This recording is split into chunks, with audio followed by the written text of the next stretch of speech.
Hello friends, welcome to our YouTube channel be talented. आज का हमारा टॉपिक है अपरिमेय संख्या सिद्ध करना। तो दोस्तों, सबसे पहले हम जानेंगे अपरिमेय और परिमेय संख्याएं होती क्या हैं। अगर ये आपको नहीं पता है तो मेरे पहले वीडियो में जाकर के इसको अच्छे से देख लें, उसमें अच्छी तरीके से बताया गया है। तो अपरिमेय संख्या होता क्या है? अपरिमेय संख्या वे संख्याएं होती हैं जिनको हम पी बाई क्यू के फॉर्म में नहीं लिख सकते हैं।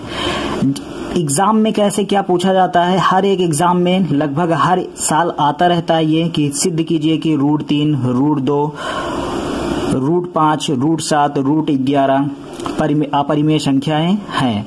तो इस टाइप के क्वेश्चन और कई टाइप के क्वेश्चन भी बनते हैं। तो सबसे पहले एक टाइप लेते हैं, टाइप फर्स्ट लेते हैं कि √3 एक अपरिमेय संख्या है, इसको सिद्ध करना है। तो चलते हैं। माना सबसे पहले हम इसको सिद्ध करेंगे किससे? कंट्राडिक्शन से। इसको जो है विरोधाभास से हम यहाँ पे सिद्ध करेंगे। ठीक है, तो चलते हैं यहाँ पे। मान लेते हैं कि ये हमको सिद्ध करना है अपरिमेय संख्या। हम मान क्या लेते हैं? हम मान लेंगे ये परिमेय संख्या है। तो माना √3 एक परिमेय संख्या है। तो अगर ये परिमेय संख्या है तो बताए आपको दोस्तों, अगर ये परिमेय है तो P/Q के रूप में इसको लिख सकेंगे हम। तो √3 बराबर जो हो जाएगा ये P/Q हो जाएगा। जबकि ये परिमेय संख्या का एक रूल होता है कि ये नीचे जो डिनोमिनेटर होता है, जिसको हम हर कहते हैं, कि ये हर जो है 0 के बराबर नहीं होना चाहिए। क्यों नहीं होना चाहिए? क्योंकि अगर ये 0 के बराबर हो गया तो ये टोटल वैल्यू जो होगी वो इनफाइनाइट अनंत हो जाए। जहां P तथा Q सहभाज्य संख्याएं हैं। सहभाज्य संख्याएं दोस्तों क्या होती है? सहभाज्य संख्याएं वही संख्याएं होती है जिनमें कोई भी चीज कॉमन नहीं होता है एक को छोड़ करके। एक को छोड़कर वे संख्याएं जिनमें एक के अलावा कोई भी फैक्टर कॉमन नहीं होता, उन्हीं हम सहभाज्य संख्याएं कहते हैं। तो करना क्या है? अब दूसरा स्टेप चलना है। यहाँ पे बात करते हैं दूसरे स्टेप की। दोनों पक्षों का वर्ग कर लेना है। दोनों पक्षों का जैसे ही वर्ग करेंगे तो √3 का जो वर्ग करेंगे तो ये रूट से स्क्वायर कैंसिल हो जाएगा, 3 आ जाएगा, और इधर हो जाएगा P² और ये नीचे Q² हो जाएगा।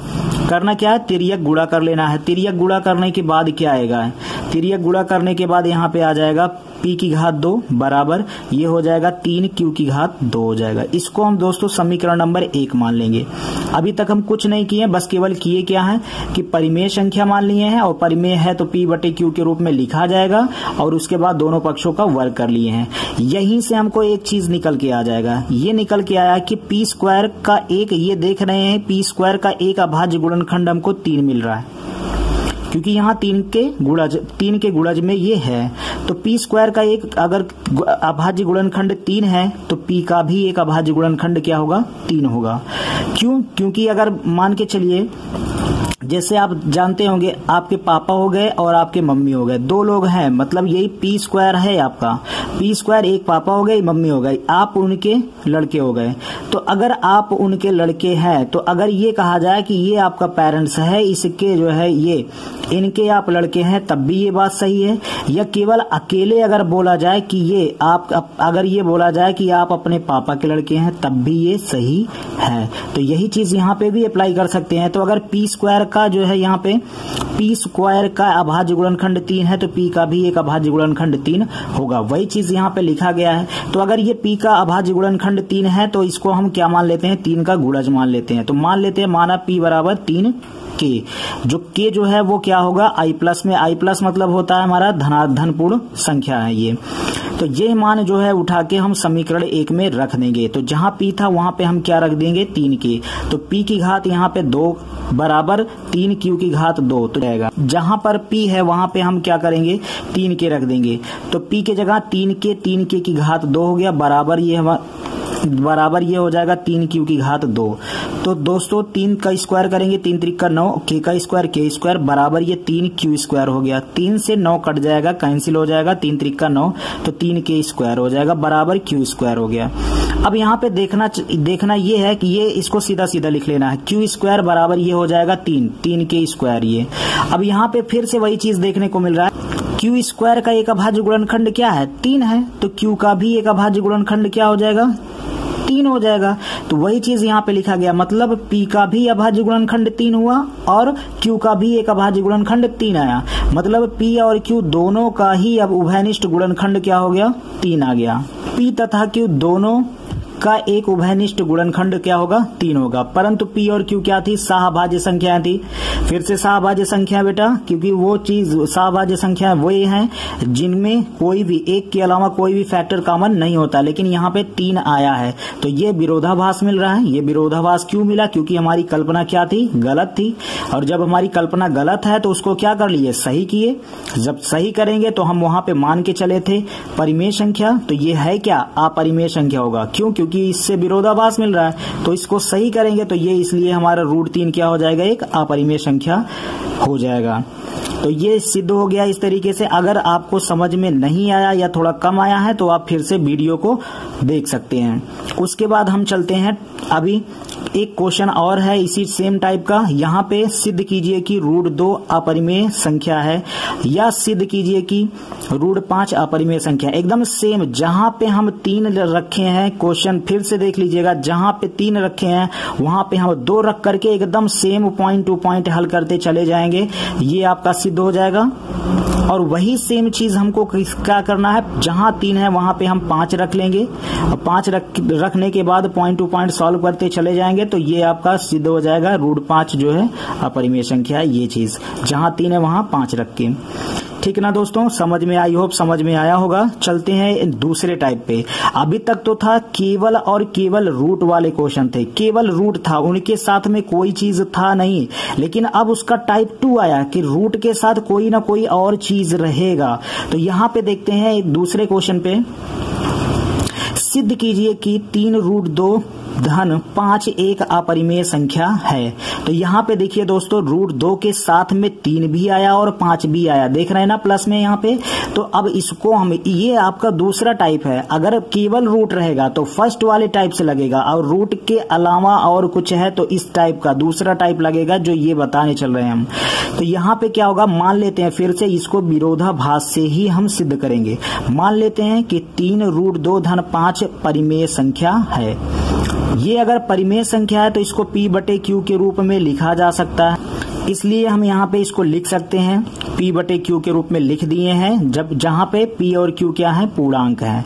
अब यहाँ पे करना क्या, ये बहुत इजी है, उस पहले वाले क्वेश्चन से बहुत ज्यादा इजी है। करना इसमें कुछ नहीं है, केवल और केवल ये करना है कि आप P परिमेय मान के P/Q के रूप में दिखा करके केवल रूट वाला चीज इधर रखना है, बाकी सबको दूसरी तरफ ट्रांसफर कर देना है। फिर से केवल रूट वाला इधर रखना है, बाकी सबको दूसरी तरफ क्या कर देना है, ट्रांसफर कर देना है। तो यहाँ पे धीरे धीरे करके हम क्या करेंगे, ट्रांसफर करेंगे दूसरी तरफ। तो यहाँ पे केवल पहले 5 को हम यहाँ पे 5 प्लस में है तो 5 प्लस में इधर आएगा, क्या हो जाएगा माइनस में, माइनस में हो गया। फिर ये बचा आपका क्या, 3√2 बराबर P माइनस, यहाँ पे इसको लासा ले चुके हैं यहाँ पे, तो 5Q हो जाएगा और बटे Q। अब करना क्या, अभी यहाँ पे एक चीज बाकी है। क्या बाकी है कि यहाँ पे 3 दोस्तों, यहाँ पे 3 दिख रहा होगा, 3 को भी हम दूसरी तरफ करेंगे, और यहाँ पे अगर 3 गुणा में है तो कहाँ जाएगा, भाग में जाएगा। तो 3 यहाँ पे भाग में आएगा, तो √2 इधर बराबर क्या बना, P माइनस 5Q/3Q, ये बच गया। अब दोस्तों यहाँ पे बस यही इतना केवल फंडा था, यहाँ पे केवल रूट इधर कर लो, बाकी सबको दूसरी तरफ, और कुछ करना ही नहीं है, और कुछ करना ही नहीं है, बस ये सिद्ध हो गया। देखिए यहाँ पे 2 लाइनें और लिखना है, बस सिद्ध हो गया ये। करना क्या यहाँ पे, अब यहाँ पे चूंकि P और Q क्या था, पूर्णांक था, इसलिए ये क्या होगा, ऊपर ये भी पूर्णांक होगा और ये नीचे वाला भी पूर्णांक होगा, और 2 पूर्णांक जब बटे में ये है तो ये टोटल क्या बनाएगा, परिमेय संख्या बनाएगा, ये एक परिमेय संख्या बना लेगा। तो इसको लिखना है यहाँ पे, चूंकि P और Q क्या है, पूर्णांक है, इसलिए ये क्या होगा, एक परिमेय संख्या होगा। अगर ये परिमेय संख्या है, ये परिमेय संख्या है, तो इससे क्या ज्ञात होगा, इससे ये ज्ञात होगा कि ये √2 भी क्या होगा, परिमेय। भाई इसके बगल में लिखा गया और बराबर लिखा गया, अगर ये परिमेय है तो ये भी क्या होगा, परिमेय ही होगा। तो जिससे यह ज्ञात होता है कि √2 क्या होगा, परिमेय संख्या है। √2 क्या है, परिमेय संख्या है, परंतु √2 क्या है, अपरिमेय संख्या है।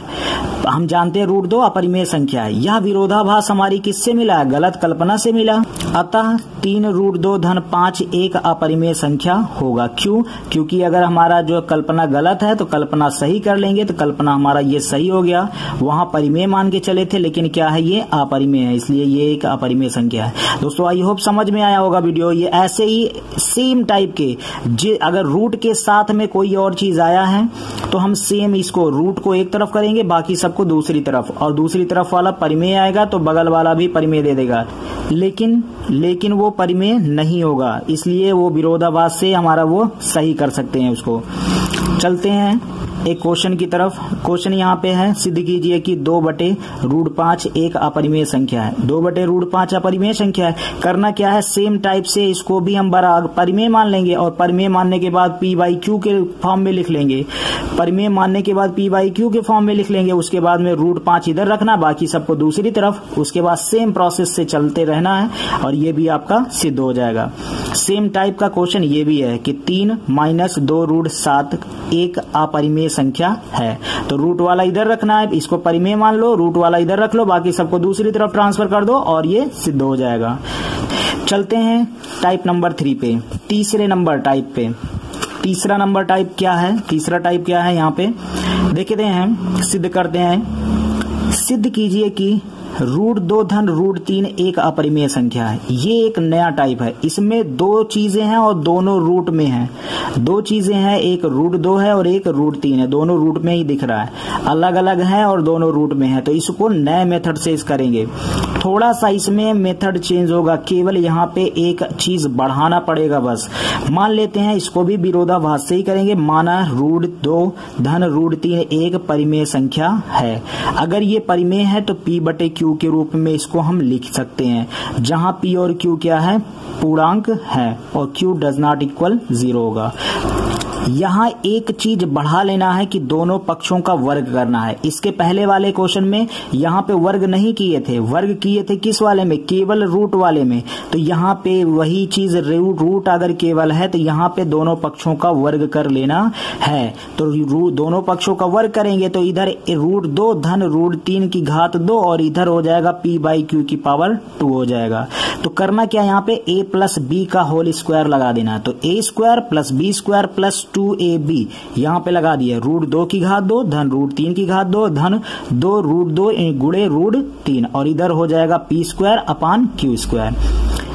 √2 की घात 2 कितना आएगा, 2 आएगा। √3 की घात 2 कितना आएगा, 3 आएगा। और ये हो जाएगा 2 √2 गुणे √3 कितना हो जाएगा, 2 तिहाई 6 हो जाएगा। ये हो गया। और इधर तो सेम वैसे ही है। अब यहाँ पे देखिएगा 2 और 3 मिलके 2 3 5 हो जाएगा। ये मत जोड़िएगा, ये नहीं जुड़ेगा क्योंकि इसके साथ √6 है, ये नहीं जुड़ेगा। तो ये 2 3 5 5 धन ये 2 √6 बराबर कितना हो जाएगा, p²/q²। अब आपका क्वेश्चन अभी इसके पहले वाले के जैसे बन गया।